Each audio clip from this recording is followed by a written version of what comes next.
Assalamualaikum warahmatullahi wabarakatuh. Selamat bertemu kembali. Semoga anak-anak ibu selalu dalam keadaan sehat dan tetap bersemangat untuk belajar. Pada video sebelumnya kita sudah mempelajari bagaimana cara menentukan atau menuliskan rumus tetapan kesetimbangan berdasarkan konsentrasi maupun tekanan. Nah, pada video kali ini ibu akan memberikan contoh soal menghitung Kc maupun Kp. Selamat mengikuti. Contoh soal yang pertama, dalam ruang 2 liter dipanaskan 3 mol SO3 terurai menurut reaksi 2 SO3 gas setimbang 2 SO2 gas ditambah O2 gas. Jika dalam keadaan setimbang terdapat 0,5 mol O2, tentukanlah harga Kc reaksi tersebut. Untuk menjawab soal ini, yang pertama kali kita harus tentukan adalah komposisi setimbang dari zat-zat yang ada dalam reaksi. Kamu harus ingat bahwa semua komponen reaksi dalam keadaan setimbang tetap ada. Jadi, di sini SO3, SO2, dan O2 dalam sistem kesetimbangan tetap ada. Untuk menentukan komposisi setimbangnya, kalau dia bereaksi, komposisi setimbangnya diambil dari sisanya. Kalau dia produk, komposisi setimbangnya diambil dari berapa yang dihasilkan dari reaksi tersebut. Kita tulis dulu persama reaksinya, dan ingat persama reaksi harus dalam keadaan setara. Kita buat tabel kesetimbangannya. Mula-mula, bereaksi, sisa, setimbang. Kita isikan. Di soal dikatakan dipanaskan 3 mol SO3, berarti SO3 mula-mulanya adalah 3 mol. Lalu dalam keadaan setimbang, di soal dikatakan O2-nya 0,5, ini 0,5 mol.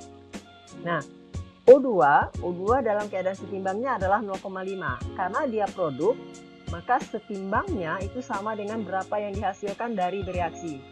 Ini kita naikkan ke baris bereaksi, 0,5.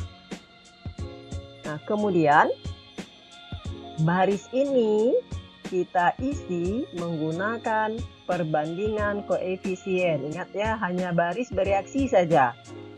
Kita lihat berapakah SO3 yang bereaksi. Ini 2 angka koefisien SO3 per 1 angka koefisien O2 kali O2 yang dihasilkan 0,5. Berarti 2 kali setengah adalah 1 mol. SO2-nya 2, koefisien SO2 per 1, koefisien O2 kali 0,5, berarti 1 mol. Nah, SO3 mula-mula 3 bereaksi 1, berarti sisanya adalah 3 dikurang 1, yaitu 2 mol. SO2 tidak ada mula-mula, berarti tidak ada sisa. O2 juga tidak ada mula-mulanya, berarti tidak ada sisanya. Nah, berapa SO3 setimbang? Karena SO3 adalah bereaksi, setimbangnya diambil dari sisa. Jadi ini yang turun ke sini. Nah, ini 2 mol. Untuk SO2, karena dia produk, maka setimbangnya diambil dari berapa yang dihasilkan pada lajur bereaksi atau baris bereaksi. Ini 1 mol. Ini 1. Nah, ini O2 sudah ada tadi di soal ya. Nah, inilah komposisi zat-zat dalam keadaan setimbang. Ada 2 mol SO3, 1 mol SO2, dan 0,5 mol O2. Kemudian baru kita tuliskan rumus Kc-nya. Kc sama dengan hasil kali konsentrasi produk. Produknya adalah SO2 pangkat 2 kali O2 pangkat 1 per SO3 untuk reaktan pangkat 2. Di rumus Kc yang dimasukkan adalah konsentrasi, sedangkan di komposisi setimbang satuan zat ada dalam mol. Berarti kita harus ubah dulu dari mol ke molar. Konsentrasi yang digunakan di sini satuannya adalah molar. Molar itu mol per volume. Jadi SO2-nya setimbangnya 1 mol, 1 per 2, karena di soal di sini dikatakan volumenya 2 liter. 1/2 pangkat 2 kali O2-nya 0,5 mol per 2 volumenya pangkat 1 per SO3 setimbangnya 2 mol, 2 per volumenya 2 liter, pangkat 2. Ya, berarti setengah pangkat 2, seperempat molar kuadrat, karena ini pangkat 2 SO2-nya, kali 0,5 dibagi 2 adalah seperempat juga, berarti seperempat molar pangkat 1 ya, per 2/2 untuk SO3 adalah 1 kuadrat adalah 1, berarti 1 molar pangkat 2. Jadi molaritasnya juga ikut dipangkatkan ya, sesuai dengan rumus Kc-nya. Nah, molar kuadrat pada SO2 per ini molar kuadrat pada SO3 bisa kita habiskan. Berarti tinggal seperempat kali seperempat, ini adalah 1/16 molar. Inilah harga Kc untuk reaksi tersebut. Jadi satuannya molar. Soal berikutnya, dalam ruang dengan tekanan 3 atm dipanaskan 0,5 mol N2 dan 1,5 mol H2 pada suhu 400 Kelvin. Terjadi kesetimbangan N2 gas tambah 3H2 gas setimbang 2 NH3 gas. Ternyata pada saat setimbang terdapat gas N2 sebanyak 0,25 mol. Hitunglah tetapan kesetimbangan tekanannya atau Kp. Nah, untuk menjawab soal ini, karena komposisi setimbang semuanya belum ada, baru ada N2 saja, maka kita harus tentukan dulu komposisi setimbangnya. Jadi sama seperti soal tadi, kita buat dulu tabel kesetimbangannya. Kita tulis dulu reaksi. Kemudian kita buat tabel kesetimbangannya. Mula-mula bereaksi, sisa, setimbang. Nah, di soal dikatakan mula-mula N2-nya 0,5, H2-nya 1,5. Jadi kita tulis ini 0,5 mol, 1,5 mol. Kemudian pada saat setimbang N2-nya 0,25. Berarti N2 setimbangnya ini 0,25 mol. Nah, kita lengkapi tabel ini. Lihat di sini. Ingat ya, N2 adalah pereaksi. Pereaksi setimbangnya berarti sama dengan sisanya. Maka 0,2 mol ini naik ke baris sisa. Ini 0,25. Nah, mula-mula 0,5, N2 bersisa 0,25, berarti yang bereaksi adalah 0,25. Nah, kemudian ingat, seperti tadi Ibu sampaikan, baris bereaksi diisi menggunakan perbandingan angka koefisien, yang lain tidak boleh. Ya, jadi berapa H2 yang bereaksi? Koefisien H2 3 per koefisien N2 1 kali 0,25. Berarti 0,75 ya, 0,75 mol. Berapa NH3 yang dihasilkan? 2 per 1 koefisien N2 kali 0,25, berarti sama dengan 0,5 mol. Nah, H2 mula-mulanya 1,5, lihat di sini. Bereaksi 0,75, berarti sisanya adalah 1,5 kurang 0,75, yaitu 0,75 mol. Berapa NH3-nya? Adakah sisanya? Tidak ada, karena mula-mulanya tidak ada. Nah, berapa komposisi H2 setimbang? H2 adalah bereaksi, setimbangnya diambil dari sisa. Ini turun ke sini. 0,75 mol. NH3 adalah produk, setimbangnya diambil dari berapa yang dihasilkan. Ini tadi yang dihasilkan adalah 0,5, ini 0,5 mol. Ingat ya, ini batasnya. Nah, jadi komposisi setimbang zat-zat yang ada adalah N2-nya 0,25, oke. Ya, sorry, 0,25. Ini 0,75, ini 0,5. Baru kita masukkan ke rumus Kp. Oke. Kp sama dengan, ingat berdasarkan tekanan, berarti Kp sama dengan tekanan produk pangkat koefisien dibagi dengan tekanan reaktan dipangkat dengan angka koefisien. Berarti P NH3 pangkat 2, koefisiennya adalah 2, per P N2 pangkat 1 kali P H2 pangkat 3.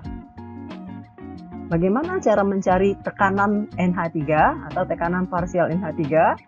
Kemarin di video sebelumnya ini sudah dijelaskan bahwa P NH3 sama dengan mol NH3 setimbang per mol total kali tekanan total atau tekanan sistem, P sistem. Berarti mol NH3-nya tadi setimbangnya adalah 0,5 per mol total, ini kita jumlahkan 0,25 N2 tambah 0,75 dari H2 berarti 1 tambah 0,5 dari NH3 berarti 1,5 ya. 0,25 tambah 0,75 tambah 1 tambah 0,5 berarti 1,5, berarti 0,5 per 1,5 kali P sistemnya 3 ya. Ini habis, ini dapat 2, berarti 0,5 kali 2 adalah 1 atm.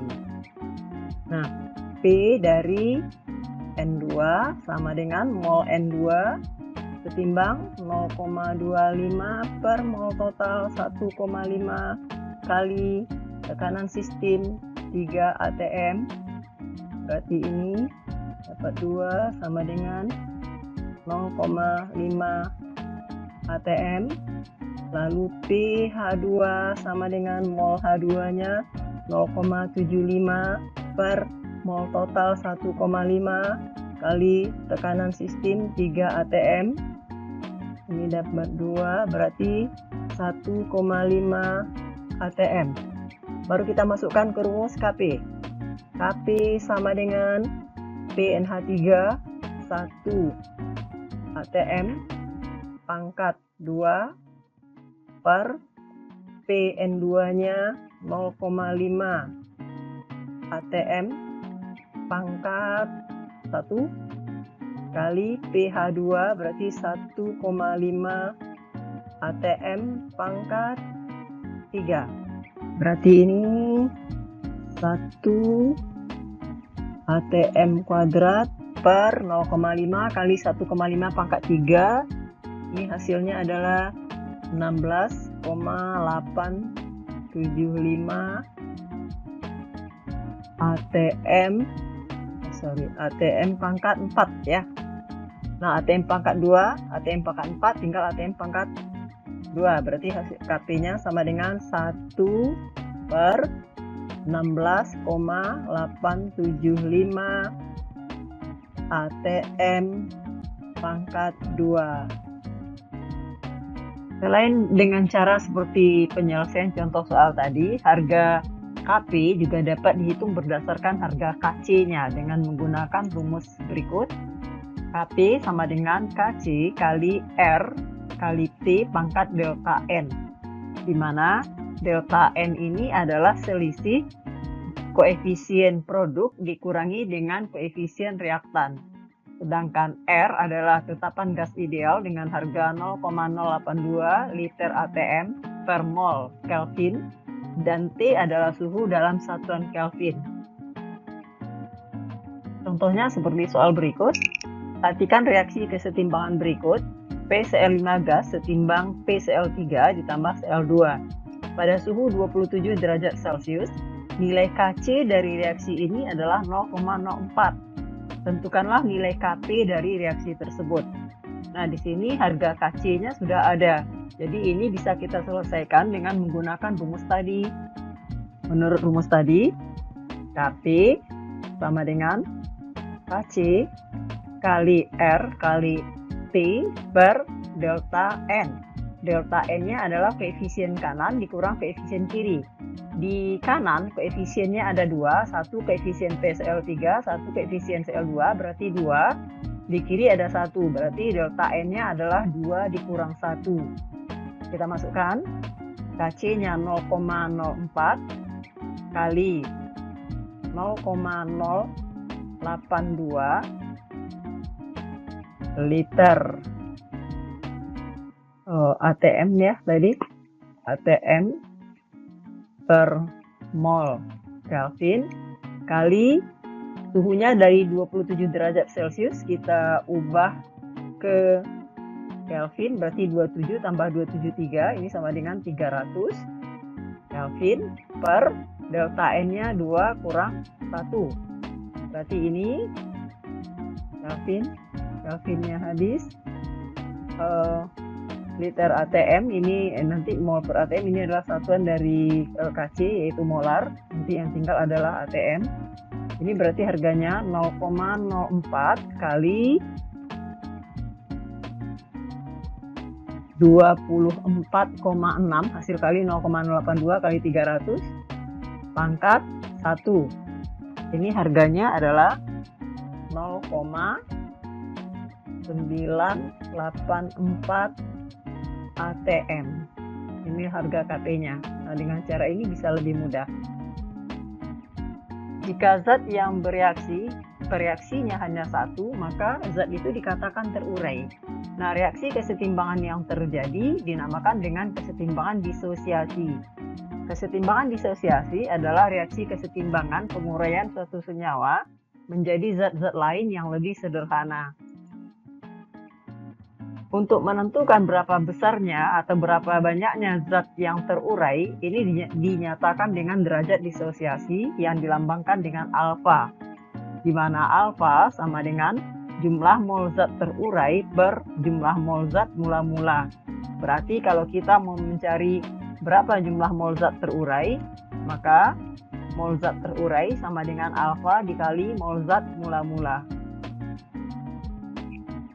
Untuk soalnya seperti ini, pada suhu tertentu terdapat dalam keadaan setimbang 1,2 mol gas NO2, 0,8 mol gas NO, dan 0,4 mol gas O2 menurut reaksi 2 NO2 gas setimbang 2 NO gas tambah O2 gas. Hitunglah derajat disosiasi atau alfa dari gas NO2 tersebut. Nah, untuk menyelesaikan atau menghitung alfa dari NO2, kita harus menentukan dulu berapa jumlah NO2 terurai dan berapa jumlah NO mula-mula. Untuk itu kita harus mengisi atau membuat dulu tabel kesetimbangannya. Jadi, kita tulis dulu. Di sini 2 NO2 setimbang 2 NO tambah O2. Mula-mula bereaksi sisa setimbang. Di soal dikatakan bahwa NO2 setimbangnya adalah 1,2 mol, NO-nya 0,8 mol, dan O2-nya adalah 0,4 mol. Nah, ingat di sini bahwa kalau dia bereaksi, setimbang itu sama dengan sisa. Kalau dia produk, setimbang itu sama dengan berapa yang dihasilkan dari reaksi. Berarti di sini, yang 1,2 ini naiknya ke sini, ini sama dengan sisa. Sedangkan yang 0,8 dari NO ini naiknya ke sini.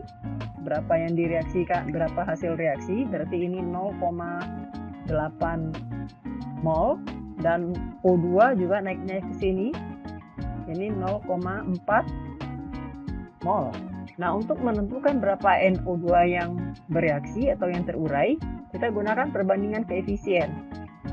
berarti 2 per 2 dari koefisien NO, kita bandingkan ke NO, kali 0,8. Berarti ini sama dengan 0,8. Nah, kalau sisa dari NO2 adalah 1,2 dan yang bereaksi adalah 0,8, berarti NO2 mula-mula adalah 1,2 tambah 0,8, berarti 2 mol. Maka alfa dari NO2 sama dengan mol zat terurai per mol zat mula-mula. Nah, yang terurai di sini adalah 0,8. 0,8 per mula-mula 2. Berarti sama dengan 0,4. Jadi alfa dari NO2 adalah 0,4.